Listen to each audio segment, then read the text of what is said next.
ಸಂವಿಧಾನ ಶಿಲ್ಪಿ Bharat Ratna doctor B R Ambedkar ಅವರು ದಲಿತರಿಗೆ ಮಾತ್ರವಲ್ಲದೆ ಎಲ್ಲಾ ಶೋಷಿತರ ಪರವಾಗಿ ಗೌರವ ತಂದುಕೊಡುವ ಮತ್ತು ಸಾಮಾಜಿಕ ನ್ಯಾಯ ಒದಗಿಸುವ ನಿಟ್ಟಿನಲ್ಲಿ ಹೋರಾಟ ಮಾಡಿರುವ ಅವರೊಬ್ಬ ಮಹಾನ್ ವ್ಯಕ್ತಿ, ದೇಶ ಕಂಡ ಅಪರೂಪದ ಧೀಮಂತ ನಾಯಕರು ಎಂದು ತಾಲೂಕ್ ತಹಸೀಲ್ದಾರ್ ಅರುಣ್ ಕುಮಾರ್ ಎಚ್ ದೇಸಾಯಿ ಹೇಳಿದರು. ತಾಲೂಕ್ ಆಡಳಿತದಿಂದ ಈ ಬಾಬಾ ಸಾಹೇಬ್ ಅಂಬೇಡ್ಕರ್ ಅವರ 69ನೇ ಮಹಾಪರಿನಿರ್ವಾಣ ತಾಲೂಕ್ ಸಭಾಂಗಣದಲ್ಲಿ ಆಚರಿಸಲಾಯಿತು. ನಂತರ ಪಿಡಬ್ಲ್ಯೂಡಿ ಕ್ಯಾಂಪ್ನಲ್ಲಿ ಡಾಕ್ಟರ್ ಬಿಆರ್ ಅಂಬೇಡ್ಕರ್ ಪುತ್ಥಳಿಗೆ ಮಾಲಾರ್ಪಣೆ ಮಾಡಿ ಗೌರವ ಸಲ್ಲಿಸಿ ಮಾತನಾಡಿದರು. ಡಾಕ್ಟರ್ ಬಾಬಾ ಸಾಹೇಬ್ ಅಂಬೇಡ್ಕರ್ ಅವರು ದೇಶದ ಸಂವಿಧಾನ ಶಿಲ್ಪಿ. ನಮ್ಮ ದೇಶಕ್ಕೆ ಸ್ವಾತಂತ್ರ್ಯ ಬಂದ ಮೇಲೆ ಕಾನೂನು ಸಂವಿಧಾನ ಅವಶ್ಯಕತೆ ಇತ್ತು. ಆಗ ಕಂಡಿದ್ದು ಡಾಕ್ಟರ್ ಬಾಬಾ ಸಾಹೇಬ್ ಅವರು. ಅವರ ಹಲವು ದೇಶಗಳು ಸುತ್ತಿ ಅಲ್ಲಿಯ ಎಲ್ಲಾ ಸಂವಿಧಾನವನ್ನು ಅಧ್ಯಯನ ಮಾಡಿ ಎಲ್ಲಾ ಸಂವಿಧಾನಕ್ಕಿಂತ ನಮ್ಮ ದೇಶಕ್ಕೆ ಶ್ರೇಷ್ಠವಾದ ಸಂವಿಧಾನವನ್ನು ಕೊಟ್ಟಿದ್ದಾರೆ. ಹಾಗಾಗಿ ಈ ದಿನ ನಮ್ಮ ಸಾಮಾಜಿಕ ವ್ಯವಸ್ಥೆಯ ಬದಲಾವಣೆಯಾಗಬೇಕು ಮತ್ತು ಅಂತಹ ಮಹಾನ್ ನಾಯಕರು ಮಾರ್ಗದರ್ಶನದಲ್ಲಿ ನಾವೆಲ್ಲರೂ ನಡೆಯಬೇಕು. ಆಗ ಮಾತ್ರ ಸಮಾಜದಲ್ಲಿ ಬದಲಾವಣೆ ತರುವುದಕ್ಕೆ ಸಾಧ್ಯವಾಗುತ್ತದೆ ಎಂದು ಹೇಳಿದರು.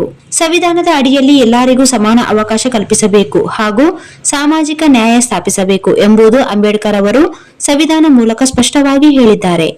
ಈ ಸಂದರ್ಭದಲ್ಲಿ ತಾಲೂಕ್ ಪಂಚಾಯತ್ ಕಾರ್ಯನಿರ್ವಾಹಕ ಅಧಿಕಾರಿ ಚಂದ್ರಶೇಖರ್, ನಗರಸಭೆ ಪೌರಾಯುಕ್ತ, ಕನ್ನಡ ಸಾಹಿತ್ಯ ಪರಿಷತ್ ಅಧ್ಯಕ್ಷರು ಎಚ್ಎಫ್ ಮಸ್ಕಿ, ಹನುಮಂತ ಗೋಮರ್ಶಿ, ಮರಿಯಪ್ಪ, ಕಾಜಿ ಮಾಲಿಕ್ ವಕೀಲರು, ಗ್ಯಾರಂಟಿ ಯೋಜನೆ ಅಧ್ಯಕ್ಷ ಅನಿಲ್ ಕುಮಾರ್ ವೈ ಸೇರಿದಂತೆ ಇತರರು ಇದ್ದರು. ನಮ್ಮೆಲ್ಲರ ಬಾಳಿಗೆ ಬೆಳಕಾಗಿರುವ ಪ್ರಯುಕ್ತವಾಗಿ ನಾವೆಲ್ಲರೂ ಇವತ್ತು ಅವರನ್ನು ಸ್ಮರಣೆ ಮಾಡಿಕೊಳ್ತಾ ಇದ್ದೇವೆ. ಏನಿದು ಮಹಾಪರಿನಿರ್ವಾಣ?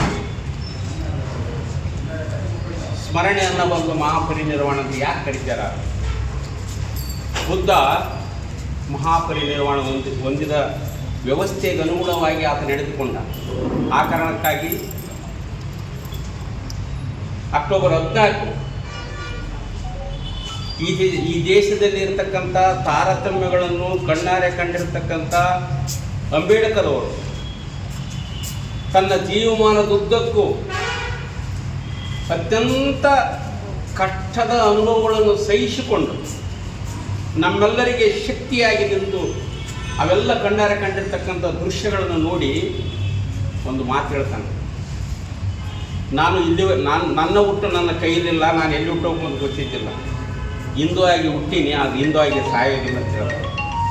ಅದನ್ನು ಅರಿತುಕೊಳ್ಳುವುದರ ಮೂಲಕ ಅಕ್ಟೋಬರ್ 14 5 ಲಕ್ಷ ಜನರನ್ನು ಸೇರಿಸುವುದರ ಮೂಲಕ ತನ್ನೆಲ್ಲ ಅನುಯಾಯಿಗಳನ್ನು ಕಟ್ಟಿಕೊಂಡು ಬೌದ್ಧ ಧರ್ಮಕ್ಕೆ ಸೇರ್ತಾರೆ.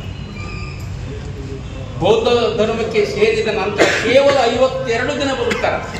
ಸೇರಿದ ನಂತರ ಕೇವಲ 52. 1956 ಅಕ್ಟೋಬರ್ 14ರಂದು ಸೇರ್ತಾರ ನಾಗಪುರದಲ್ಲಿ.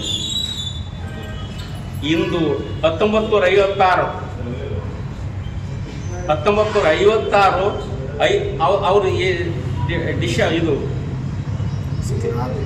ಡಿಸೆಂಬರ್ 6. ಆ ಡಿಸೆಂಬರ್ 6ರಲ್ಲಿ ನಿರ್ಮಾಣ ಹೊಂದ್ತಾರೆ. ನೋಡಬೇಕು, ಈ ಭಾರತ ದೇಶದಲ್ಲಿ ಆತನ ವ್ಯವಸ್ಥೆಯನ್ನು, ಕರಾಳ ಮುಖವನ್ನು ಕಾಣ್ತಾರೆ. ಇವತ್ತಿನ ದಿನ ತಾವೆಲ್ಲ ಅರ್ಥ ಮಾಡಿಕೋಬೇಕು. ಕರಾಳ ಮುಖ.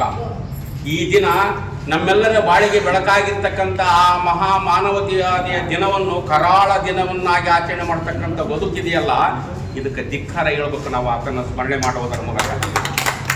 ಇಂತೆಲ್ಲ ಉದಾರತ್ವ ತತ್ವಗಳನ್ನು ಅಳವಡಿಸಿಕೊಳ್ಳುವುದರ ಮೂಲಕ ಬಂಧುಗಳೇ ನಮ್ಮೆಲ್ಲರಿಗೆ ಬಾಳಿಗೆ ಬೆಳಕಾಗಿರ್ತಕ್ಕಂಥ ಸಂವಿಧಾನ ತಂದುಕೊಟ್ಟು ಇದು ಮಹಾನ್ ಗ್ರಂಥ.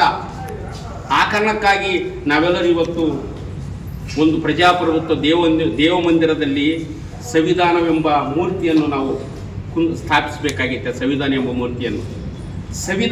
ಮೂರ್ತಿಯನ್ನು ಸ್ಥಾಪಿಸುವುದರ ಮೂಲಕ ನಾವು ಏನು ಮಾಡಬೇಕಂದ್ರೆ ಮಂತ್ರ, ವಾದ್ಯ, ಘೋಷ, ಹೋಮ, ಹವನವೆಲ್ಲ ಬದಿಗೊತ್ತಬೇಕಾಗಿತ್ತು. ಎಂಥ ಮಂತ್ರ ಹೇಳಬೇಕು? ಸಮಾನತೆಯ ಮಂತ್ರ, ಅಸ್ಪೃಶ್ಯ. ಭಾರತ ರತ್ನ ಡಾಕ್ಟರ್ ಬಿಆರ್ ಇಂದು ಡಾಕ್ಟರ್ ಬಿಆರ್ ಅಂಬೇಡ್ಕರ್ ಅವರು ನಮ್ಮನ್ನು ದೈಹಿಕವಾಗಿ ಅರಿಯಬಹುದಂತಹ ದಿನ. ಜನಿಸಿದಂಥ ಮಹಾನ್ ಚೇತನ 1956 ಡಿಸೆಂಬರ್ 6ರಂದು ಈ ಇಹಲೋಕವನ್ನು ಸುಮಾರು 65 ವರ್ಷಗಳ ಕಾಲ ಅವರ ಜೀವನವನ್ನು ತಮ್ಮೆಲ್ಲರಿಗೆ ತಿಳಿದಿರುವಂತೆ ಇಡೀ ಸೂರ್ಯ ಚಂದ್ರಾದಿ ಶಾಶ್ವತನು ಅಷ್ಟೇ ಸಂವಿಧಾನ ಶಾಸಕ ಸಂವಿಧಾನ ಹೆಚ್ಚಿನ ಶಾಶ್ವತನು ಅಷ್ಟೇ ಡಾಕ್ಟರ್ ಬಿ ಆರ್ ಅಂಬೇಡ್ಕರ್ ಅವರ ಹೆಸರು ಸಹ ಚಿರಸ್ಥಾಯಿಯಾಗಿದೆ